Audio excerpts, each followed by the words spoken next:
Just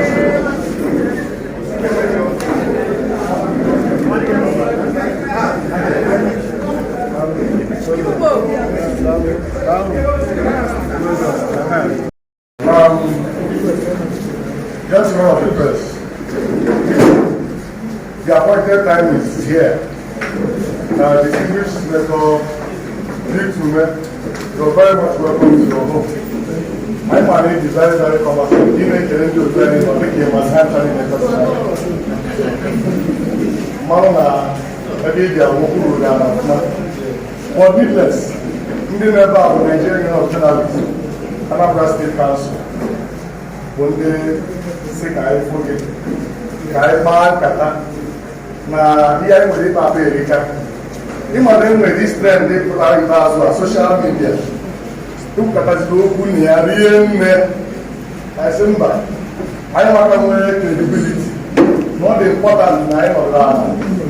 But one or two things, so that we can be able to straighten out issues as regards your person, your former party, Igbo National Chairman, and your new party. Most importantly,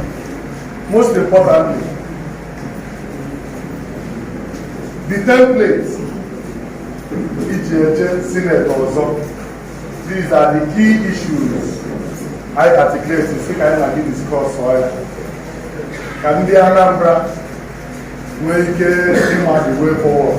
No from you directly. It will interest you to know that all the media outfits in Anambra State, name any, and channel here today to hear from you directly.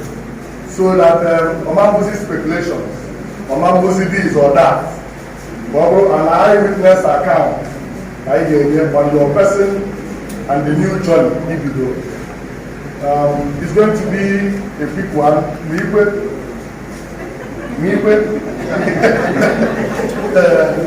I'm chairman. After your general address, Onya can cover just about 5 questions, so that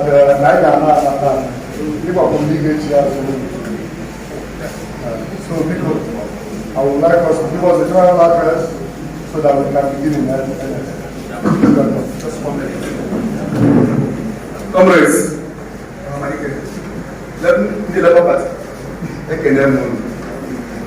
there is something I want to refer to because you know almost all the journalists in Anambra State. And because you know everyone, today is not our Congress Day.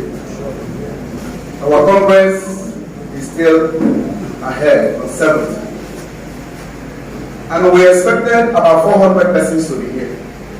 But because it's not our Congress Day, so said, let us go get the story and send to them. So I'm already having some other issues elsewhere, and they said they are depending on us. But if you look, there are about 100 persons here. I think we are. Okay. And some came quite on time, 10:30, 11, stayed 12 to 1, they said let them go and come back. They forgot that it is a political visit. That political visit, 12 is not always 12. When I said 1, it's 1 over 1. No, that's 12 can do one. Okay, you see the misconception. It's okay. We will blame our committee chairman, isn't it? So, one thing we want to reassure you is that this AUJ is your family. And we have known you in the last 20 years. We know your antecedents. And you are not just coming to address AUJ members, but you are coming to see your friends. Old friends and new friends. Even some troublesome friends. Because there are some friends you have that are troublesome. But I know you must have forgiven them. So that life will go on. Is it not? Exactly. And his political son, he must have forgiven me a long time ago if there is any error anyway. So that life can move on. Isn't it automatic? Very good. So, gentlemen, let us be kind enough to ensure that those who are not here will get this story at the end of the day. Thank you very much and God bless you. Mamani, over to you.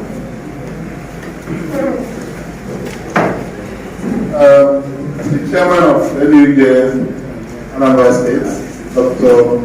Umeh A,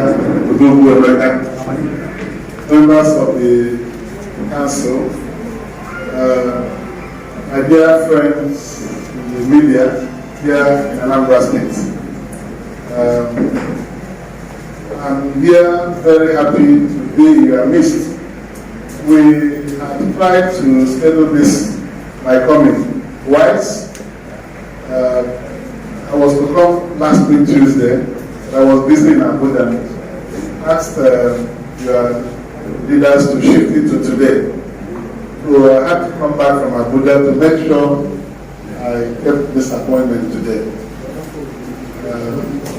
I'm here with, you didn't clap that I kept the appointment.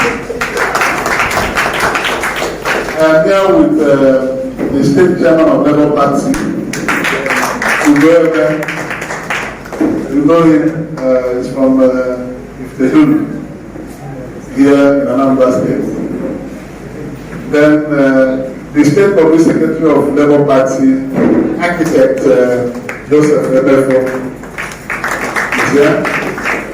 And Umeh A is somewhere in here. Where is she? Umeh A, yes. Very well. The treasurer is here, another lady. The legal advisor, where is she? So Labour is more gender friendly. You can see all of them are there. The deputy chairman is also here, lady again. So all the lady journalists will become to Labour Party. The auditor, where is the auditor? Okay, the state auditor is there. My dear brothers and sisters, I am happy to be here. I have been here and I have worked with all of you at various times. Like the chairman said, Dr. Umeh. I'm sure, what was that in your wedding? Chairman of his wedding reception. Yes. And he did me proud. I have just touched him to so many members of the APC over time. But like Stanley said, it is, it's wedding now, YPP. White people, it is part of it. I am happy to be here. Like you said, too many things to hear from me directly, or too many things to get clarifications on that may be agitating your minds. And that's why I said the first place I will touch will be the everyday as a group. In the past, I've received so many awards from everyday, and today, I believe that seeing you face to face will bring you abreast with developments in the polity, both locally here and nationally. The first thing I will confirm to you is that I'm a member of Labour Party. So I've joined Labour Party and I'm the senatorial candidate for Anambra Central Senatorial District. I would also like to confirm to you that as at last week Friday, all our names, 14 of us, running for National Assembly elections in Anambra State, have all been submitted to INEC. 3 senatorial candidates, 11 House of Representative candidates. We have also submitted the name of our presidential candidate, Excellency Peter Obi, to INEC. So Peter Obi is now our presidential flag bearer in Nigeria. For those of you who maybe came to Anambra State newly, there's nobody here who can and say that he has not met me or he does not know me. You have seen me here from 2002 to the present day, at least last 20 years. And I have been very deeply involved in the politics of Anambra State, in all that have happened in this state in the past 20 years. And you can attest to the contributions I have made towards the good of Anambra State. First is that I brought Awka to Anambra State. I brought Awka to Anambra State because I joined the movement to get Awka registered in 2001 when it was still an association. And it was in that year that Peter Obi came to see me in Enugu and requested me to support him and elect to the Governor of Anambra State. 2001, there was no Awka. And we started that is journey from 2001. 2002, we got Awka registered as a political party, and he declared to run for governor under Awka in October 2002. From then, we traversed every length and breadth of this state. Two of us with all other people that joined that movement then.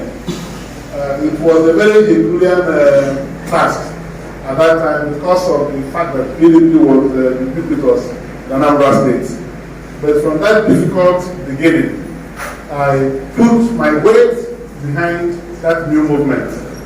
And after the struggles that lasted nearly 4 or 5 years, starting from the election in 2003, going through the courts, and then getting Peter Obi eventually declared winner of the election, finally by the Court of Appeal in 2006. Peter Obi became governor through Awka. That time, most of you were here, and we were in the trenches together. Emeka was in the trench with us. I saw man for here on the day of the independence. He was shooting from opposite direction then. We are friends, you know. But after the tedious and torturous journey through the courts, after I was able to arrive here, I played a very significant and pivotal role in ensuring that Awka declared the mandates given to Peter Obi and the party in the 2003 gubernatorial election. So many things happened in between, you are aware, because you've been covering all the beats. But the final good story was that the Court of Appeal on the 15th of March 2006 affirmed the judgment of the tribunal delivered here in August 2005 that Awka won the election and Peter Obi was the winner. In that process, I was the PW1 in that election petition. You were covering the proceedings at the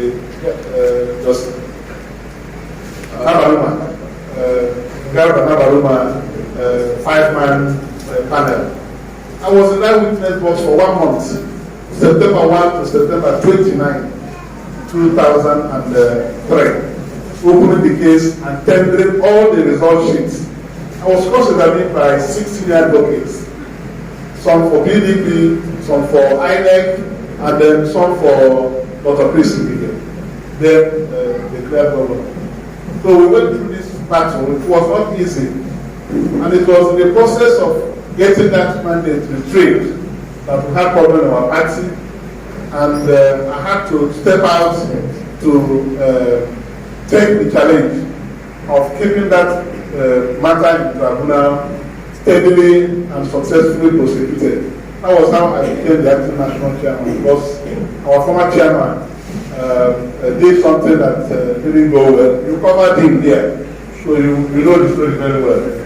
And that was how he was pushed aside, and I became the acting national chairman to ensure that that matter was prosecuted in accordance with the wishes of the electorate and the party members. That's how I arrived and became acting national chairman. In 2006, Peter was sworn in on the 17th of March 2006 as the Governor of Anambra State. So these things were in the public domain, and they covered that. And from there, we had so many struggles there. Things nobody imagined could happen. Peter was impeached. We went back to the court to get him reinstated. And when they lost at the Court of Appeal, in a fast move between me and the local people, we came to Awka here and got him reinstated before the House of Assembly could put an appeal against that judgment.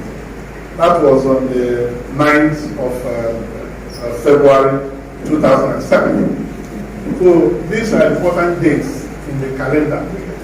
And with Peter in now, you are aware that another election was conducted, and somebody was declared winner despite the controversial nature of that election.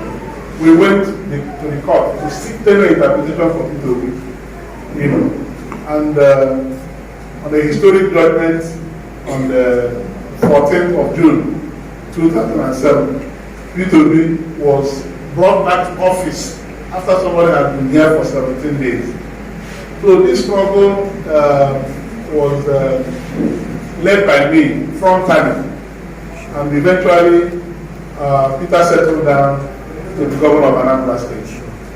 So the revolution that took place in this state, that turned Anambra State from the doldrums back to a progressive state, the foundation was laid by myself and people in this state. We did it.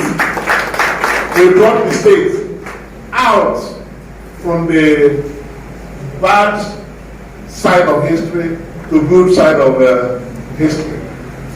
We went through several challenges, and it was a very difficult battle here. But because of our tenacity of purpose and resilient spirit, we were able to prevail over those who were holding Anambra State down. In the end, we got in a second term in office. Very difficult election again in 2010. If you covered all these things, choose Silo's way of independence, Vincent to do matter. In fact, Vincent came to my house one day, they stole his car. So there was something that we have not gone through together. I took last week, everybody here was involved in that struggle one way or the other. But like you always notice, in politics, people who never wished us well, people who never believed that the things we did could be done, became jealous of what we have done together. And they showed a seed of the discord between me and Peter to divide us. That's how we started, and we got separated, not because we were fighting over resources of the state, but because myself, I insisted that there was going to be local government election, which my brother was not prepared to do at that time. And from there, they told me that I've taken too much, I should be brushed aside. So those people who were not part of the struggle to get to where we got to, found a way to come in and planted the seed of discord between us. By 2012, we had disagreed to a point that we couldn't work together again. But eventually, through the court processes that we went through, I was able to get back the hold of the party. You were here, you saw what I'm talking about. Then we reconciled, went into the election, and got Governor Obi not here, who was for 8 years. So it's not a small thing, but I can tell you that God orders the affairs and steps of human beings. Anything that will happen as God wills it. Yes, the way God wills it. When we parted ways, of course, he left and joined PDP. I was behind Awka, taking the bullet for this party, fighting for this party through all the travails. And up to the governorship election last year, we were apart. And you saw all the roads that played to get Awka still selling. And we won the election last year. But as human beings behave, not all that glitters you can call gold. They went after me again. This man standing before you. I'm a man of uncommon faith in God. Very uncommon faith. No matter what people write about me in the social media, and because they've joined one group or the other politically, they are painted in very unpleasant colors. They those who know me will never attest to the fact that I'm a good Christian. I'm a good Christian. Politics does not lead me to be not in control of myself. Anything I tell you I will do, I will do. Anything I tell you I will not do, I will not do it. And through these struggles I've explained to you, I've led an uncommon passion for the good of the Igbo people of Nigeria. For our people, all of you are Igbo people. My engagement with APGA was purely to ensure that the people of this part of Nigeria are respected and that our rights are given to us.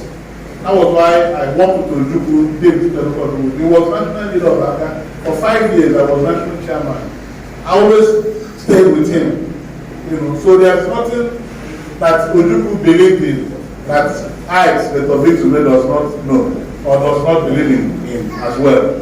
So I worked under his tutelage and protection in this party to make APGA what it is today. So we have finished.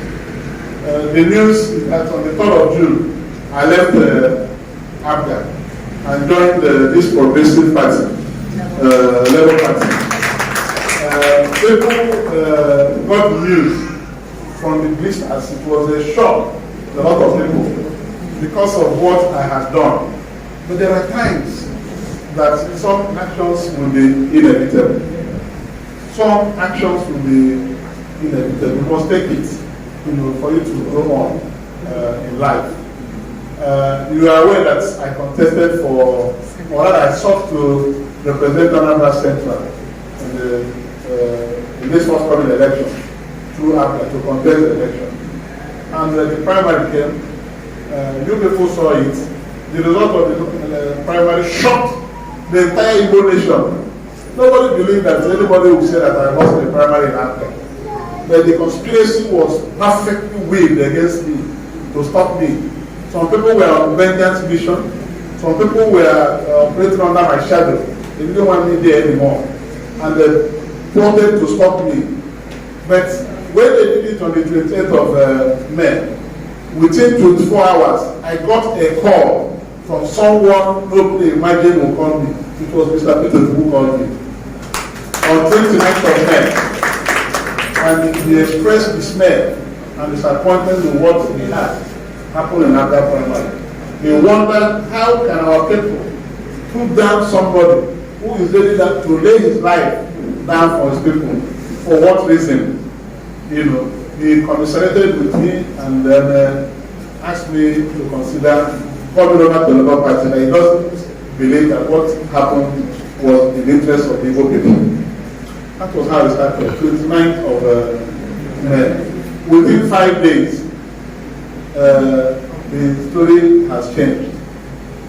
After I consulted, I went to talk with the Labour Party people, and within 5 days, a primary was conducted at the beautiful gates of there, and I was nominated unopposed through the great work of these people. Architected who was the delegate, they all voted for me. So I came back to the news that I'm still in the race. Those who celebrated that I've been put down, they started reshuffling their seats again. People are now thinking about it. But let me tell you, I accepted that invitation from my brother. One, I saw it as a very historic opportunity to reconcile with him.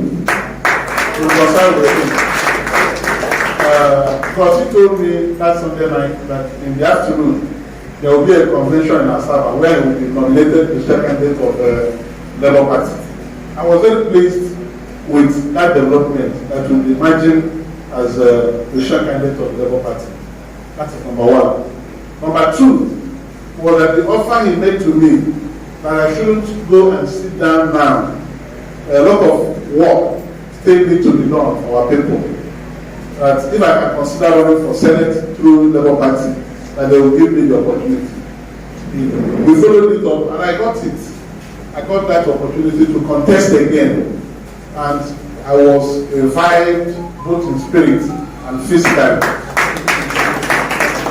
The reason is that I have led a very spirited struggle for the rights of the Igbo people in Nigeria. I've been very vocal on that. You can attest to that. You are journalists, so you can, if you don't like me, you can maybe not like me for other reasons. Not that I don't love the Igbos. I love our people, and because I work with you, I understood our problems. I knew the challenges on the way of Igbo people in Nigeria. So at any point, I was ready to speak out in defense of our rights, against our marginalization, against our being muzzled down as a people. You know, I was at the 8th Senate, and you knew how the struggle lasted before I got to the Senate. How did when it was only 17 months left for me. I got there. If there's anybody here who did not hear from me while at the National Assembly, let's raise up his hand. I was there with full consciousness of the things our people have been passing through in Nigeria. All the things we've been denied, every aspect of our exclusion in Nigeria, I put them forward in the Senate. I caused uproar so many times during plenaries in the Senate. They are all in videos. You watch them. Excluding the Southeast people from the affairs of Nigeria was very offensive to me. So I tackled it while in the Senate. Among doing other things like when I got there, the conspiracy project was something we were hearing about. So when I got there, I was able in 17 months to attract conspiracy projects 1.34 billion naira. In 17 months, most of them were executed 100%. Because the last project I participated in, 2 months after that, we left the National Assembly. Still, I followed up. You saw my project being executed. I was tormenting all the agencies where I publicized these projects, and they made sure they executed most of them. You know. So it wasn't an issue. Somebody can tell me, say, you were doing a conspiracy project. I did that as an aside, beyond what anybody has done. Because every budget here is the rural district is entitled to 267 million naira in conspiracy projects. My first year, I attracted 800 million naira worth of conspiracy projects for Anambra State. Because I was in 8 different committees. Any place I got to, I would ask for this, for that, for that. And because they had known my kind of persons, they were cooperating and were bringing things and people who have been denied so much in the past.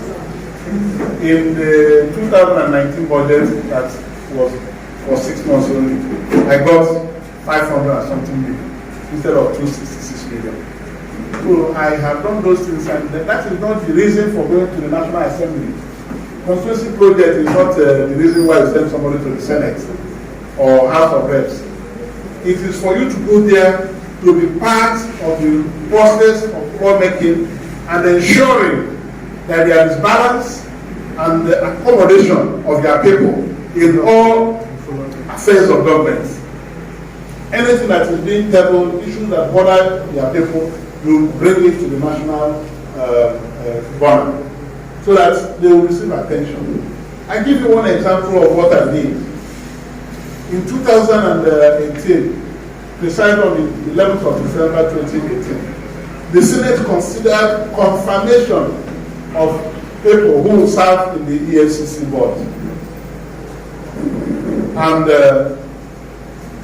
when the report was submitted to plenary, I looked at it. Nobody from the southeast, nobody from the south.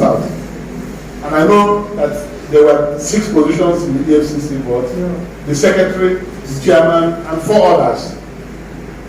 We have confirmed the secretary from the southwest. We had the acting chairman, Madu, from the northeast, and 4 names were sent again.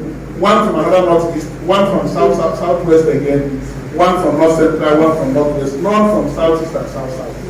That was the first time I told them that this thing cannot go. I challenged it and I stopped it successfully. The list was not confirmed. Even when all the other people kept quiet, including those on the other side said it's very good, everything. But I took upon it and advanced argument against the confirmation. I'm sure you saw it. Eventually, we couldn't go through. We had to go to executive session. Journalists like you were sent out of the chamber. We went into executive session and argued it, and I was able to convince all Nigerians present that thing wasn't good. So Southeast could not be excluded and South-South could not be excluded. Only last year, October, after 3 years, the president now reconstructed that board and sent it back for confirmation. Somebody from Enugu State was put to represent Southeast. Somebody from Edo State was put to represent South-South. This is the type of thing you go to the Senate to do. It's not to go and keep quiet when your people will be relegated to insignificance. I brought a motion to ensure that the Eastern Rail Lines was brought into the Nigerian Railway Rehabilitation Project. We followed it. By the time I got there, they had done it, they had borrowed $6.something billion and they excluded the Eastern Corridor. Enugu, Port Harcourt, Aba, Enugu, Macaulay. Because when I got there, I put a motion and fought for it. And I agreed that it was wrong to exclude the Eastern Railway line. It was put in the program. And of course, I didn't go back in 2019. They are still doing rehabilitation of the track right now. But if somebody is alive to his responsibilities from the beginning, you will insist on that inclusion. It's not something that will happen afterwards. I challenge the exclusion of the Southeast from the National Defense Council. These are things nobody can dare up to say in the National Assembly. But I put a motion to get it reconstituted. If you saw the newspapers, every newspaper the next day said uproar in the Senate following Umeh's motion for the reconstitution of the National Defense Council. So these are the things you don't keep quiet. They try to downgrade Canada International Airport. I put a motion and stopped it in October 2018. So if you are there and you think by keeping quiet, you come and tell somebody you have done a small constituency project, that's not the sense of the presentation. There are so many important things in Nigeria that require people who have the courage, the boldness, and the passion to pursue for your people. You know, in the 10th Senate, Nigeria is going to be a turbulent country. You see what's going on now. Look at us from the Southeast. You have seen what has happened. The nominated people, APC, PDP. The Southeast cannot produce president for Nigeria. Thank God, Labour Party. Labour Party got Peter Obi got nominated to fly the flag of Labour Party in the presidential election. That's why you are still looking around. Otherwise, everybody would have buried himself in the shame. After all that we have done here, the conspiracy that we cannot produce president for Nigeria, I don't accept such things. So when this opportunity came, I saw it as an opportunity to go to the election again, seek that mandate, and go back to continue that struggle in the National Assembly for our people. You don't keep quiet when your people are being forgotten. You cannot do that. Otherwise, we'll be living for nothing. Look at us here. Very soon, all of us will expire and go and leave this type of situation in the hands of our children. You cannot do it. I fought everything based on federal character principle when I was in the Senate. You know, and if you are doing that type of thing, you will not be loved. You will not be loved. But I took that risk to always point the way Nigeria can be good by accommodating everybody in Nigeria. Every part of Nigeria should be accommodated in governance. That was what I stood for. So in that Senate, I was the champion of equity and fairness in Nigeria. That's what I'm known for. Whenever I raise my hand, they call me federal character person. Whenever I raise my hand, they say equity and fairness. That was my dress and appellation when I represented you in that National Assembly. And as things are now, my joy is that Nigerians on their own chose Peter Obi as the best candidate. Running for this election. It's not me and you here. Nigerians of all shapes of opinion are calling for Peter Obi. You see it in the media. So those who are driving Peter Obi's presidential project are people from all parts of Nigeria. To say about the youths is to trivialize it. It's not only the youth that want Peter Obi. All the age groups want Peter Obi. And that's why he's a hot brand. He's a hot brand. And that's why I have come to ask you people, let us contribute our quota in ensuring that Mr. Obi becomes president of Nigeria. You have to believe it. Those of you here have to believe it. If anybody is not taking this matter serious, the person will be making a mistake.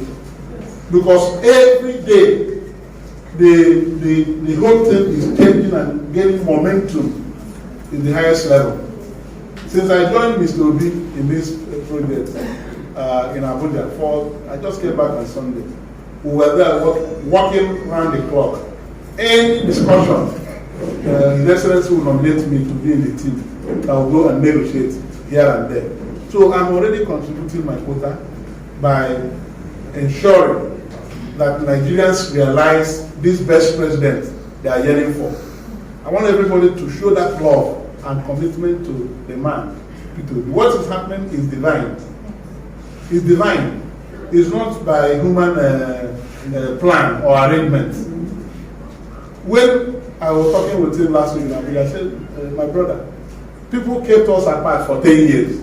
From 2012 to 2022, 10 years. And we are back together without a meeting, no reconciliation meeting with anybody. It is divine. It is divine, because if people had allowed meetings to be called, some people will climb this roof and say, no. But between us, it all happened and people were taken unawares. So anybody who is in this or who is taken unawares by this sudden reconciliation between me and Peter, accept it that it is divine. And it's for something that will happen that will be good. So I thank you and crave for your understanding. The task ahead of us is enormous as a people. We are heavily challenged. Thank God that Nigerians on their own came from this place, like Jesus of Nazareth, the son of Joseph, the carpenter. That's how Jesus came. Peter has been going around Nigeria. He has been saying things. What is driving him is his messages. What Peter has stood for over the years on the economy, on resource management, everything. I quarreled with him, but at no time did I doubt his management of resources. I never said he cannot manage resources.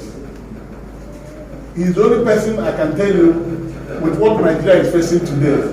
If he becomes the president, so many things will be gotten right. We share his messages, we share his visions everywhere right now, and the whole thing is generating traction. There's no aspect Peter will speak on that no Nigerian will clap for him. Everybody believes that this is the person that will save the country. Diesel is 850 naira a liter. Diesel. Kerosene. How much is it? 680. Kerosene. The dollar is close to 700 naira. So every place you look at, you see that Nigeria needs somebody who will help the country. I saw on Kennedy TV news bar that the CBN has lent federal government 19 trillion naira. Federal government has borrowed from the central bank 19 trillion. Then you go and check what federal government has borrowed in dollars from outside the country, you see that the country needs somebody who will put everything on reverse. The speed with which we are going, we shall crash into the ocean in no distant time. So that's hope. Nigerians see it in Mr. Peter Obi. They call him stingy man. Look at what happened with that stingy. Everyone now says we want a stingy president. So anything want to use like Peter Obi, Nigerians will say that's what they want. You know? So he is somebody who, even in the midst of plenty, he will not waste one kobo. And that's what Nigeria lacks. A leader who can manage these resources and use it to do the kind of things that I've been telling people he did in Anambra State. So Peter is a role model in this project. And those of you who are here, I want you to open your hearts and embrace this movement. Peter, this movement is a revolution going on in Nigeria. All the meetings I have attended in Abuja in the past 1 week is all about Peter Obi. It's all about Peter Obi. So let us take it serious and put our faith in what God wants to use him to do. His supporters will be his people. But this time around, people who are supporting him are from all over Nigeria. So what we need to do is to just add our own quota, and believe in it. Don't listen to anybody who tells you anything you say. Oh, it doesn't have structure. You saw what one pastor said on Sunday. Pastor Sarah, in Edo State. Yes. He called Nigerians not to vote for any party that has structure. But they are not to vote for that party that has no structure. So, when you see these things, it's the hard work of God. So anything is turned to positive on his way. I'm involved now, and I can tell you that there's massive influx of people into Labour Party across Nigeria. Even here, by the time we finish substitutions when the substitution windows open, you'll be surprised at the people you see from the southeast contesting elections in the Labour Party. So we are working, and I believe that God, who brought us together at this point in time, has a purpose for that, for our people. So I pledge my full commitment to that struggle, to that movement, and I call upon you to be part of it. As journalists, you can help to inform the people. You can help to educate the people. You can help to let people know the truth. But what is very scarce in Nigeria today is the truth. The emergence of the social media has made it impossible for the truth to survive. For the truth to survive, you need aggressive action to sustain the truth. I just seen one of Sikon who is sitting in front of me. I was accused of bribing you with 400,000 naira to publish a story. So if not you, one of Sikon, many people had believed that such a thing is possible. I don't need that type of life. Calling somebody to go and publish falsehood against somebody. There was no such thing. Somebody called me and said, "Oh, would you ever accuse me of sponsoring one of income with 400,000 naira to write a story that he mocked to be at a stakeholder meeting?" I didn't even know she held a stakeholder meeting, but I wasn't happy there. Until I saw your rebuttal, because I know I've never spoken with you in 5 years. I have not, but it was trended every blog. Globally, Sen.Victor Umeh bribes one of with 400,000 to write a story. This is what you see, So I thank God that you were quick in correcting that impression. Not those who read it, not everyone that read the first one read their own, but that is the nature of the social media. So I plead with all of you to publish the truth and nothing but the truth. It's only the truth that can set us free. So I thank you very much for giving me this opportunity. We are here to engage in a very fair campaign that is based on issues. All our candidates in this election they will have one thing or the other to do. But I ask everybody to give us a chance. Let us try. Because for me, going back to the Senate is for a purpose. It's not an ambition. It's not an ambition. My name is now Sen.Victor Umeh. So going back will not make me senator. I'm already senator. But I decided to take this opportunity one more time to see if I can get the votes and get elected. My mission is at the center. And next year will be very difficult. We will need very strong people in the Senate. You can imagine my misfortune.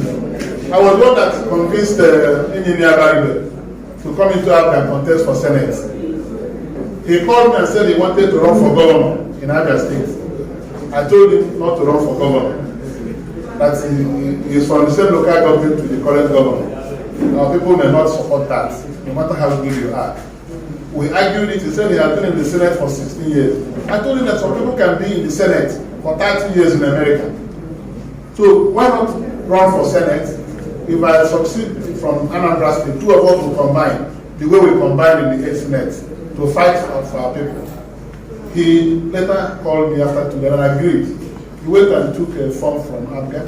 I was happy because I helped to broker it. Then when my own primary came, they said I knew I lost by 11 votes. The man just stranded. He said, can this thing be possible? I said, it has happened.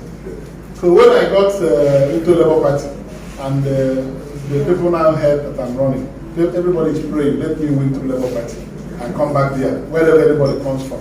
Let us meet at the National Assembly. So I need their support. I need the support of any leader. Anambra State on this mission is selfless. My mission is selfless. It's for me to be in a position to speak for you. There's nothing I have not done for the sake of our people. In 2016 here, you were here, I was arrested because of IPOB. Did you deter me from maintaining my views on that? You've been writing things I said. I want accommodation. I want things to be handled in a manner that we can build unity of purpose. We can be one nation. We cannot be one nation with 30 nations in it. Let's be even-handed. Let's treat A the way we treat B, the way we treat C. And this is what I've been saying all along. So I thank you for this opportunity, and I will welcome your few questions. Thank you very much.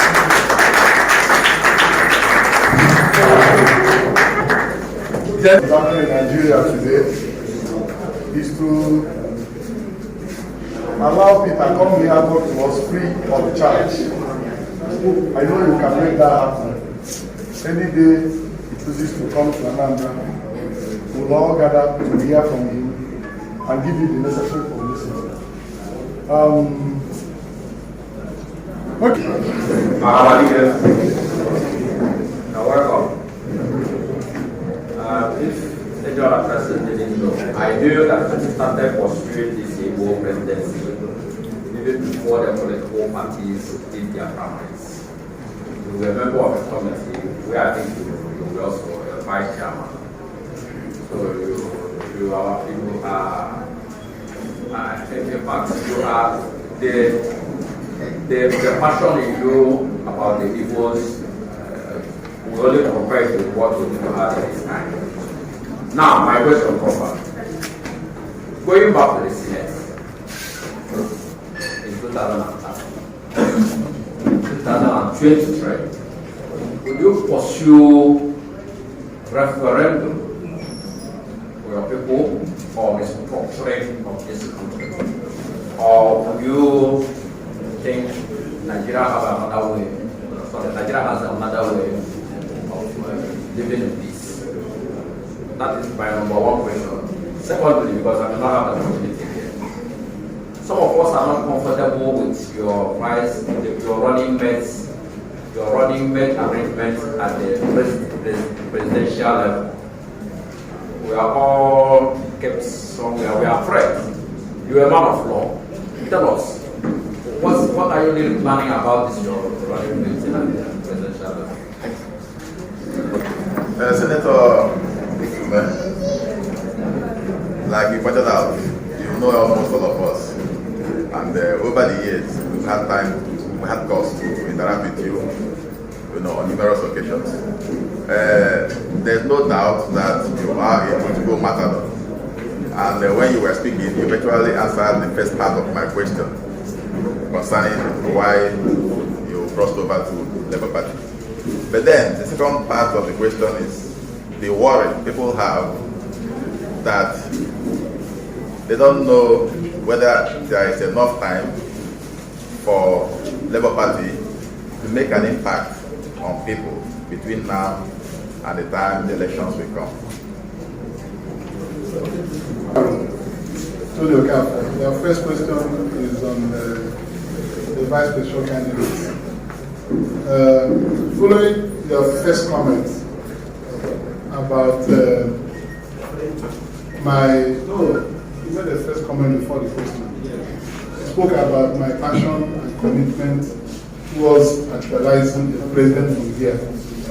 Because I have always fought for equity and fairness and inclusion, I was convinced that in 2023 it will be for the Southeast to produce a president for Nigeria. I became the vice chairman of the Greater Nigeria Conference, chaired by His Excellency former Governor of Anambra State, We organized ourselves through the auspices of Nnamdi to make a case for this opportunity for the Southeast. We took it to everywhere, and we had a conference on the 25th of April in Abuja at the International Conference Center. We brought who is who in Nigeria there. All the elder statesmen, Edwin Clark, Paya Babando, Dr. Peter Obi of Middle Belt, they all came here and supported that is the turn of Southeast. Because by rotation arrangement we have said it clearly. Ambassador from the Southwest has done 8 years when it was the turn of the South in 1999. Then Yarada did and died. South completed his tenure and did 4 years through Jonathan. Now went back to the North through Buhari. After 8 years of Buhari, to come to South. That was our argument. And if you return to the South, the only zone that is positioned to take it is the Southeast. Because Southwest has had Ambassador 8 years. South has had Jonathan for 6 years. Then the Southeast has not had it. And now Southwest has the Vice President, the serving out for 8 years. Will it be proper that if he returns to South, that Southwest will take it like the way Tinubu has taken it? No. So that was injustice. So we fought for it. And when they didn't listen in the two big parties, PDP and APC, Peter left PDP, and I commended him on national television for leaving PDP. You cannot be there to be a vice president when it is time of the to be president. So on that principle of Peter, that his people should be allowed to produce a president, I clapped for him and commended him on Arise News Television. And when the Labour Party nominated him, where would I walk? That's the place I will walk. So that the justice should be served to our people. And not only that, not by basis of rotation, Peter is the best candidate in Nigeria on the stage. He's the best.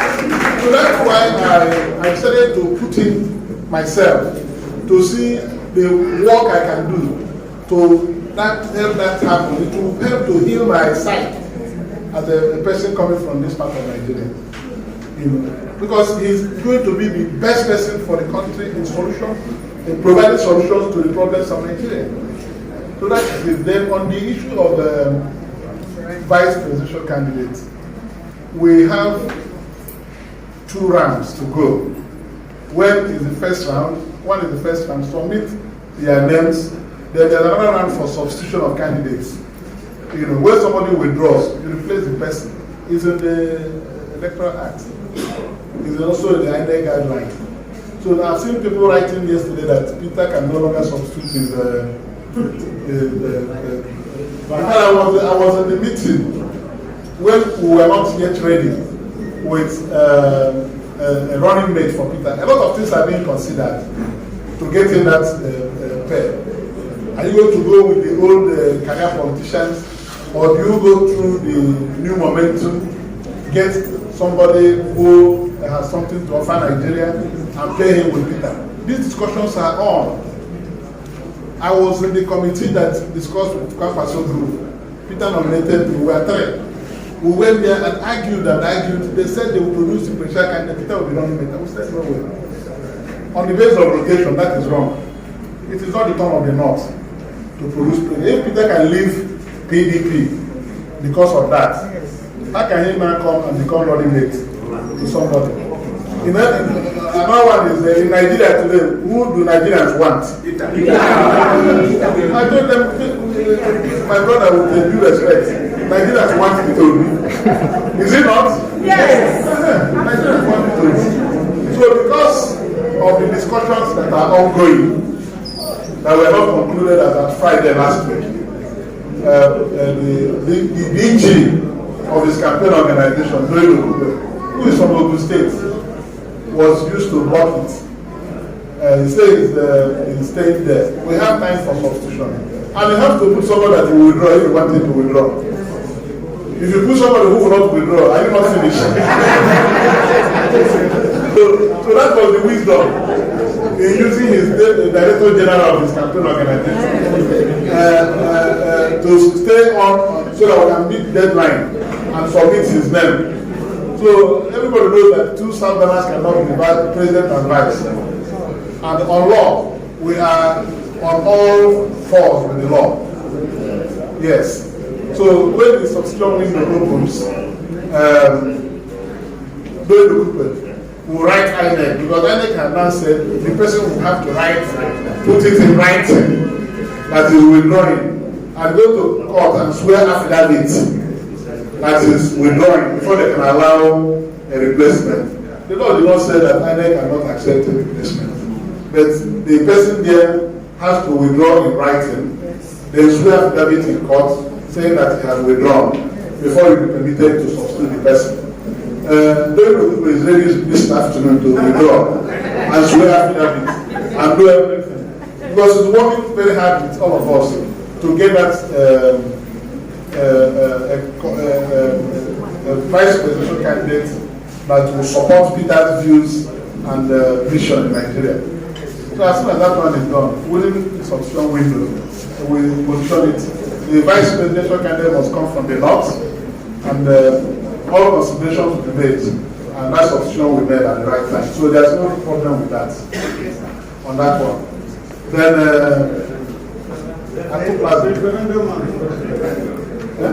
an apostle of restructuring is something I believe in.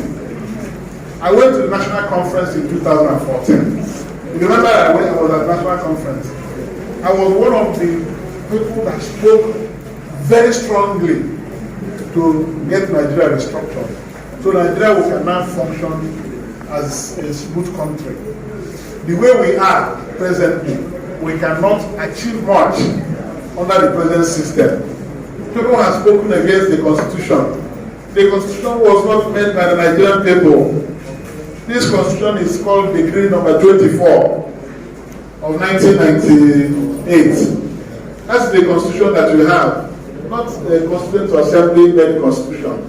So that's why we are having problems in Nigeria, because people put together what they wished for themselves and handed it over to us in 1999 as the Constitution of the Federal Republic of Nigeria.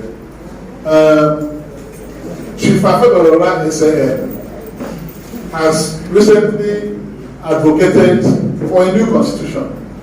Many groups have been asking for a new constitution. Because the constitution we have is very difficult to amend, all amendment exercises have been frustrated. So people are pushing for that, and we believe, that's why I'm saying that I want to be part of that 10th Senate, because the future of Nigeria will be discussed in that assembly. That 10th Senate, the future of Nigeria will be discussed. Not only me will bring it up, different parts of Nigeria will bring it up. Something must be done to Nigeria for it to function as a truly united country. It cannot continue this way. Otherwise, how can somebody tell you, oh, whether you like it or not, we don't need you? In a democracy, you can't tell somebody you don't need him. You must need everybody in a democracy. So that's why this effort is very important, that we elect people who are in a position to be in the Senate and understand the issues. One thing is understanding the issues. You must know the problem of their people for you to be able to pursue solution through legislation. If you don't understand what their people are going through, how can you speak for them when you get there? And you have seen it that if you see a number of people being nominated across Nigeria, you see many governors are getting tickets of their parties to go to the Senate.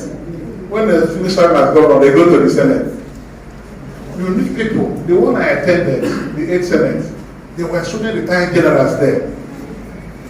You know, people who had served with so much experience in Nigeria, coming from other parts of Nigeria.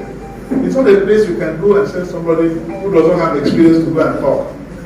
You know, somebody may know what to do, but you won't have the courage to say it. I have the courage. Send me there. When I go there, there's nobody. I will not tell anything. There's nobody. Even the president of the country today, I have been arguing against a lot of things being done in Nigeria. You know, they see it because when you tell someone the truth, you may not like it, but you know that you told them the truth. So we need people who can go there, whether it's a referendum or restructuring, anything that will make Nigeria function better and work should be pursued in the parliament. It's not about patching roads, grading of roads. No. The structural arrangement of Nigeria is key to the problems we have. They are foundational. So somebody who will go there is somebody who will know what the problem is. There was a place I was telling somebody, one of the structural problems we face. Southeast has 95 local governments. Are you following me? Yes. 95 local governments and 5 states. South has 123 local governments and 6 states. Southwest has 137 local governments and 6 states.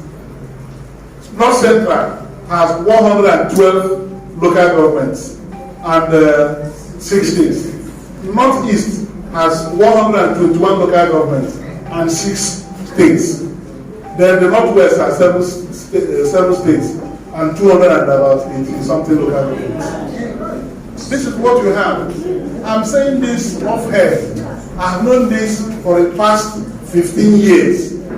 That is why when you see me argue about these injustices, I know how it happens and how they affect us.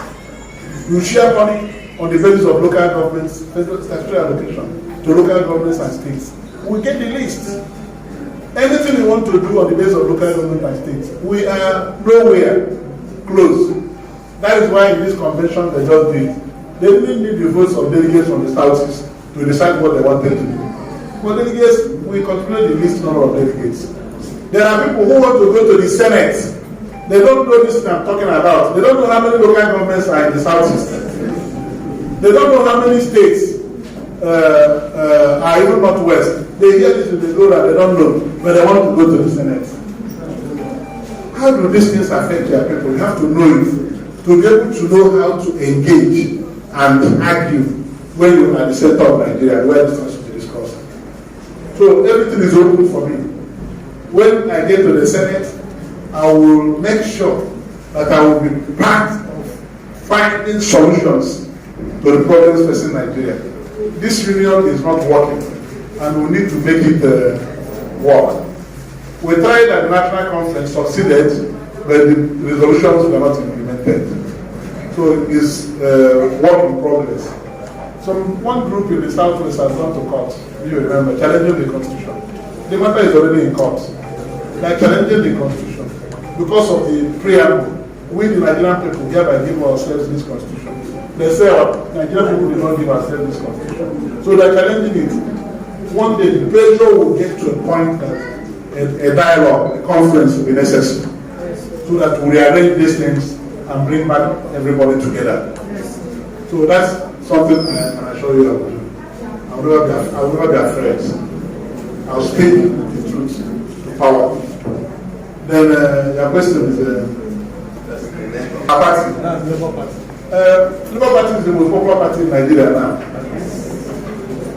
Do you agree with this? Yes. Because of one man. The Peter Obi phenomenon is above all structures, all existing structures. PDP is afraid of Peter Obi. APC is afraid of Peter Obi. Labour Party is active. Everybody is now saying it is Labour Party because they've seen somebody who has the programs to make Nigeria work. They have not seen somebody who is talking about banishing poverty. The people over the other side, they've been holding leadership. The poverty is terrible over there. They are not joining. Youths are coming from all over Nigeria, clamoring for the people of which party? So we have time. And the other thing I will add to you is that the election is 8 months away. 8 months. It is like this in June. Check what will happen by October when mobilization starts. Because most of these people driving these online things for people, they've seen my face in the Labour Party. After taking calls from them, they started calling me. You know, what they are planning is something you cannot imagine. They are doing these things voluntarily. Nobody is asking them to. Peter doesn't even know them. Peter doesn't know people who are doing these things. These people, they say they are doing these things for themselves and for their children and for their future. So it's an idea whose time has come. You cannot muzzle it out. It has stuck on and it will continue to grow. For here, we are going to make the party very strong here. We will come to help to build the structures. And you are part of the structures already anyway. If you are convinced, your voters card makes you a stronger person that is the member of the party that has no voters card. People who have their voters card and are ready to vote right are more important than party people who don't vote. And we have millions of Nigerians ready to vote. Look at the voter registration society. Everywhere, the upsurge, people are trooping out everywhere across Nigeria to get their voters card. Do you think it is for nothing? People are not looking for this voters card to vote for APC or PDP. They want to vote for Peter Obi. So we are doing well, and I believe that what's more important is the decision of the voters to vote in a certain way than the number of people we have as members. Even members of other parties will vote for Peter Obi. Members of other parties vote for Peter Obi. So me, I'm very happy I'm here. But I'm very happy that my party people did not reject me. It was just an escape by 11 votes. I got 151. And all those people are still waiting to vote for me, I can assure you. Because my party people did not agree. My party people did not agree with what happened in that primary. They were overwhelmed. So let me put it like that. What we are now moving towards is towards aligning with somebody who will get the problems solved. Somebody who can represent you well, not necessarily the party the person belongs to. Our people know what they want to do. So we have enough time. That's my answer to you, that 8 months is a lot of time to plan and get into the elections. Thank you. I report for ABS Radio Television Awka. Distinguished Senator, while you were addressing us, you told us that you are the brain behind the existence of Awka in Anambra State, vis-a-vis your brainchild. And you lost this past until last month when you said you defected to Labour Party, following your inability to clinch the ticket for Anambra Central Senatorial District. If we set our mind a little bit backwards, we remember then when Peter Obi was selling Umeh during that campaign period. He made some statements that contradicted his movement or defection to PDP. And when he did, you felt bad that he left your baby party. You felt antagonistic that he defected to PDP, to the extent that you sponsored too many commentaries with the late Awka, putting with a Peter Obi, where he said, if I leave Awka, I leave politics. By leaving Awka means leaving politics, unquote. And today, we have seen you do the same, leaving that same baby of yours for another Labour Party. Along the line before then, you have reunited with Peter Obi, and today again, you have parted and reunited with him. And I want to ask, please, is this parting, reuniting beyond politics? That's my question. I want you to answer. Thank you very much. That's a big one. We have this issue of ground, and that is Nnamdi Kanu, who's been in detention. We want to know your opinion about his continued detention by the federal government, and how best do you think the issue of Nnamdi Kanu and federal government should be handled? That is one. Two, do you think his release today or tomorrow will make any impact as regards to the security situation in the southeast of Nigeria? Thank you. Pay attention to my answer. One is that I did not sponsor Ebuna to write commentaries for ABS. He wrote those commentaries as the staff of ABS working for government. He was senior special assistant to the governor on grassroots mobilization. So we were in the same party.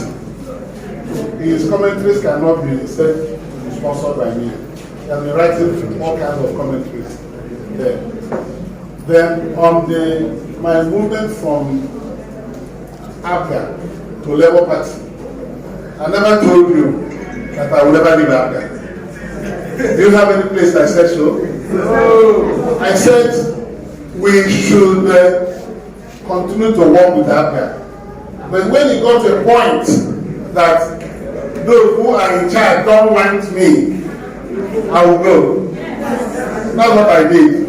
If they could not see my contributions that Nigerians celebrated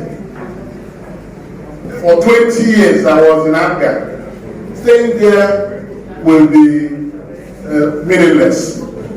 Because what you do is to provide service. Many people in Nigeria condemned what happened there. People didn't even know I was running the primary with other people. But it wasn't just that.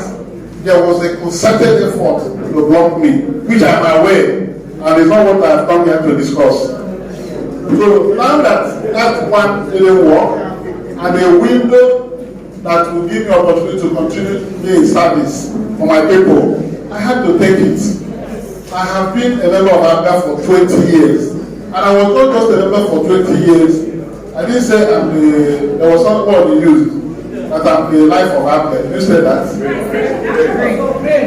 Don't I? No, I said yes, I was part of the legislation of Awka, and I worked passionately to ensure that the party grew and survived.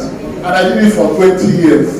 If not for anything, I should be given an award for doing so. I'm the only person who has stayed longest in a political party without break. I haven't done it for 20 years, and things happened the way they happened. I had to move on to continue with my life. Those who don't want me there, let them have peace of mind that Umeh has left. You understand? I cannot be in a system I cannot be in a system and fail to point out things that are wrong. Out of what I did, you people know it here. By 2018, I condemned what happened in Awka. Here, openly. But everyone here when I did so. And that's my burden, that's the cross I carried. And to the point that it has come to less blocking. I'm like water will flow through any.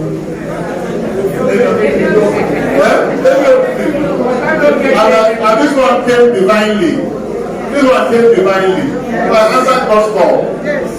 Everybody was happy with my movement because I was the person involved. Even my party members held my movement because they are not happy with what happened. Other people were happy that I moved, but they couldn't take it. It was the height of insensitivity, So that's it. Life is measured within time, between this and this. I was in Awka between 2002 and 20 years. I made huge contributions. Between 2022 and God knows when I'm in Labour Party, let's see how far we can go. When I started with Obi in Awka was derided. Nobody felt that Awka could do anything in Anambra State. But eventually we made it strong. That's the way it's going to be. So I can tell you that I'm at peace and I'm not angry with anybody, but only time will tell. What I have done is in the best interest of my people. They are happy that I moved to go and contest this election in Labour Party so that I can have the opportunity, the general electorate, to put their votes for me. Those people will give dollars.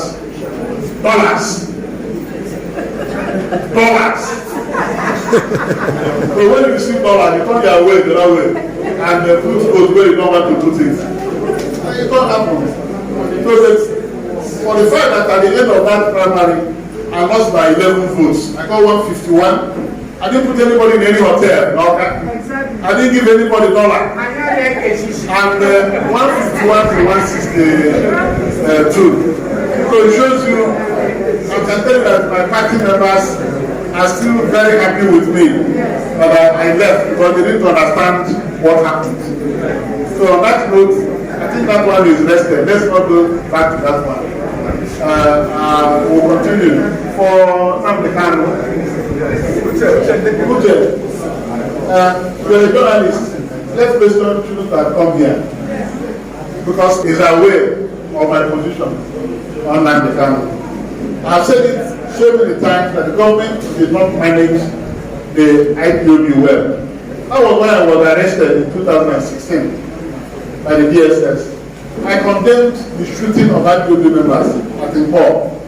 That was when I was arrested on the 3rd of March 2016. Then going forward, I've continuously called for dialogue between the federal government and those people who are aggrieved in Nigeria, not only IPOB. I said in the Senate, in the plenary, that you cannot use court order to make somebody who is not happy to be happy. If you are not happy now, very sad, I rush to the court will order you to be happy. Will you be happy? So I said that the federal government should engage all these people across the country who are not happy and seek a way of amicably resolving the problems. If you know when somebody is not happy, you make him to be happy by addressing his issues. If somebody is crying out against marginalization, you demarginalize his people, he will be happy. So not when somebody is complaining of marginalization, you continue with the marginalization and ask him to stop. Will he stop? No.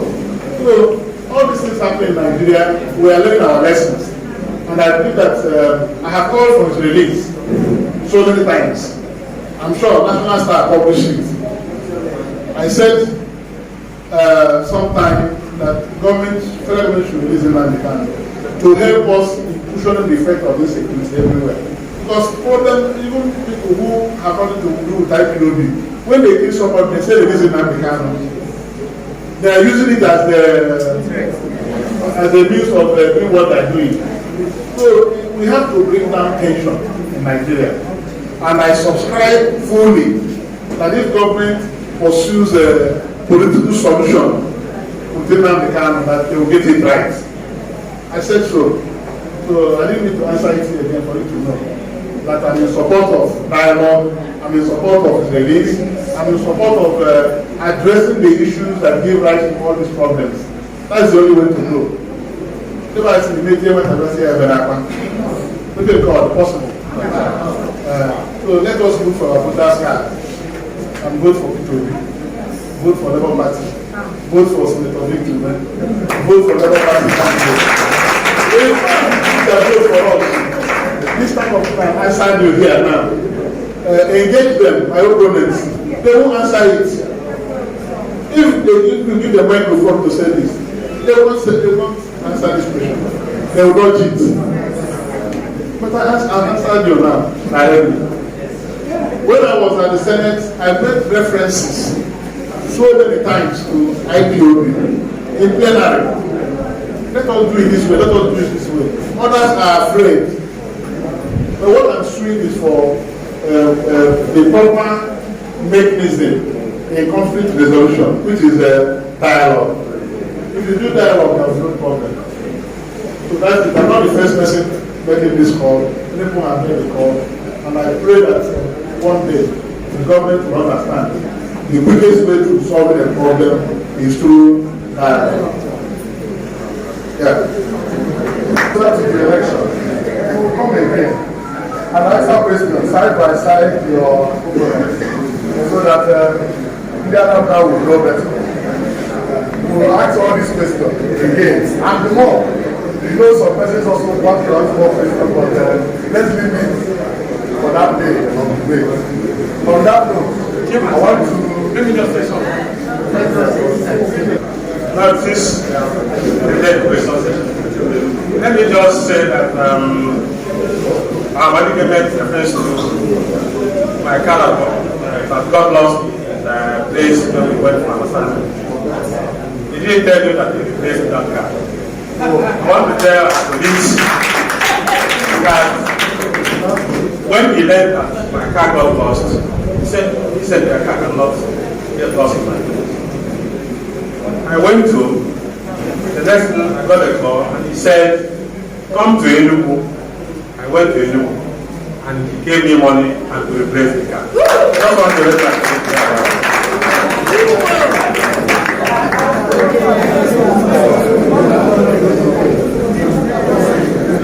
I came here to share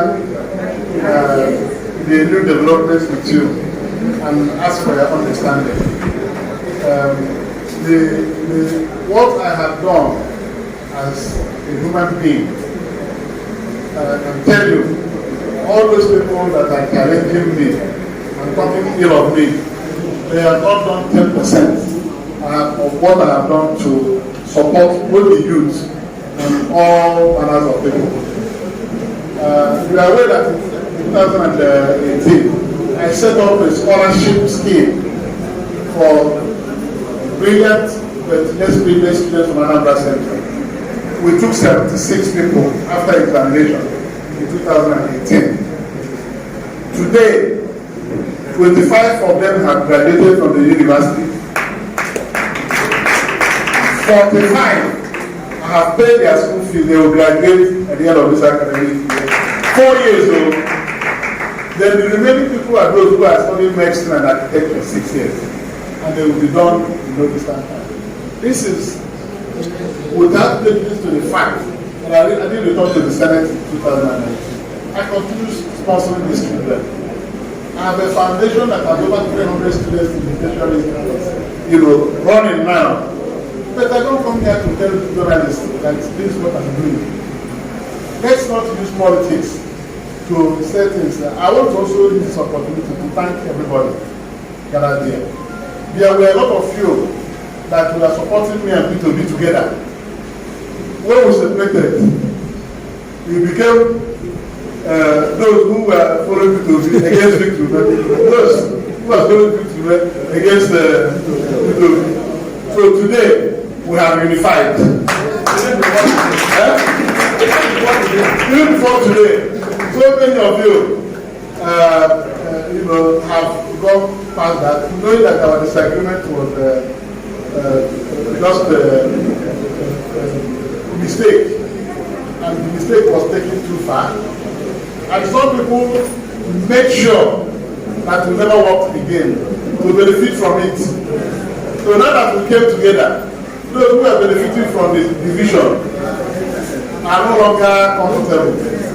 So help to tell everybody to choose the sword or sword. We are back on the same we agree on principle, not because of foreign element.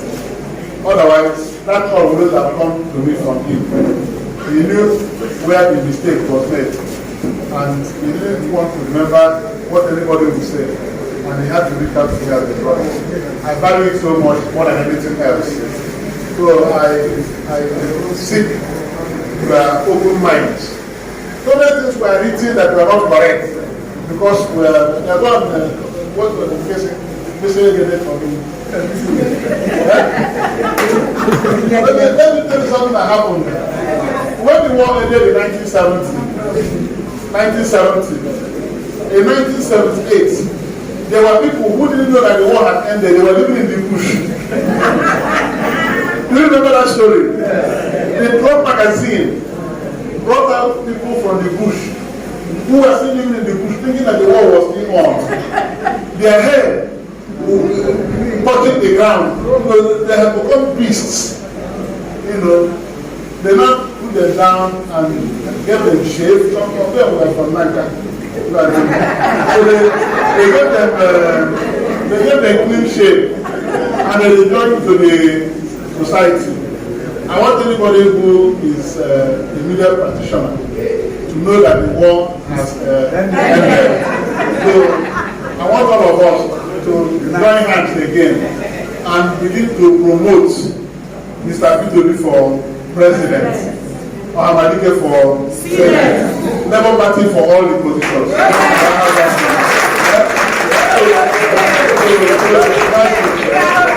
Let nobody hold the fort for anybody.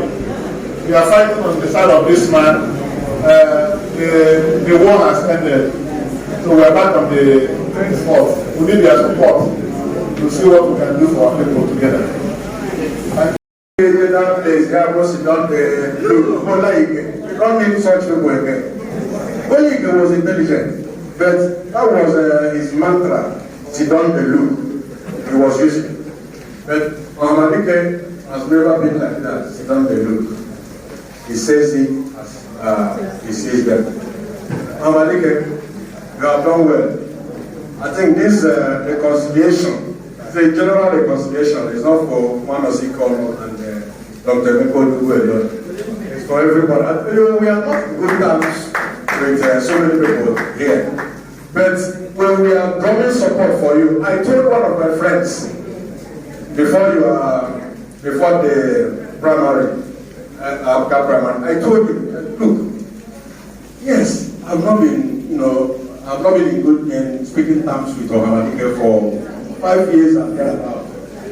But I still believe he's the person who can go there and get us what we want.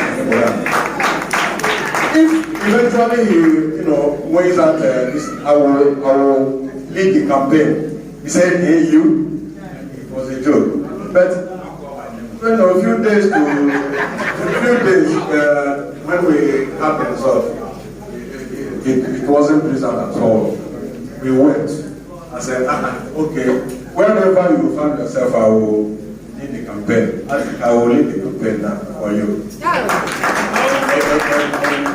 Labour Party. So,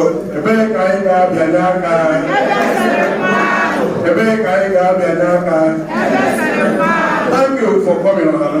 It's a simple thing. You've done well. And it's left for us now to go back and do our own job the way we know it. But when Dr. Anambra was also talking, he made touched on some certain things concerning this our union and the way our doctor here and the chairman has been leading us. He has been a wonderful person after the election. We need not only those words he mentioned, we need other things. But I think the most important thing is coming to our head in this house. I I want to tell NUJ Anambra State Council that I am happy in Labour Party. So anybody who is writing such story to confuse the public is wasting his time, because there was no such thing. Propaganda.